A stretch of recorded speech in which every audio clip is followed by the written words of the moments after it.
मैं संजय निषाद आप सभी का स्वागत करती हूँ संजय निषाद ऑफिशियल पे भी और सीमा संजय ब्लॉग पे भी।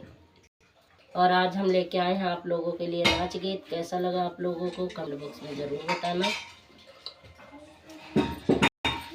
कवन कैलन कसुरवा रूठल बाल माँ, कवन कैलन कसुरवा रूठल बाल माँ, कवन कैलन कसुरवा रूठल बाल माँ,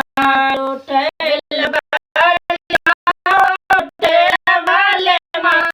कवन कैलन कसुरवा रूठल बाल माँ, कवन कैलन कसुरवा रूठल बाल माँ।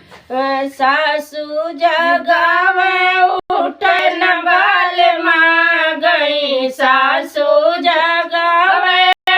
उठन बाल माँ, गई सासू बलावे न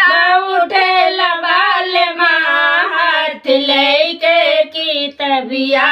पायल बाल माँ, हाथ लेके की तबिया पायल बाल माँ, कवन कैल कसुरवा उठल बाल माँ, कवन कैल कसुरवा उठल बाल माँ। गईन जटनी जगावे जगन बाल माँ, गईन जटनी जगावे न उठल बाल माँ, न उठल बाल माँ, उठल बाल माँ, गईन जटनी जगावे न उठल बाल माँ, हाथ लेके कलमिया लिखल बाल माँ, हाथ लेके कलमिया लिखल बाल माँ, कवन कैल कसुरवा रूठल बाल माँ, कवन कैलन कसुरवा रूठल बाल माँ। गए नंदी जगावे न उठल बाल माँ, गए नंदी जगावे न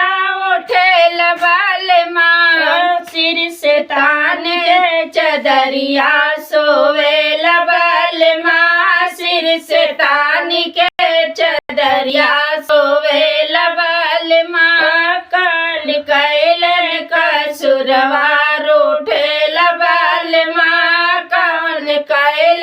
कसुरवा रूठल बाल माँ। गयन हमही जगावे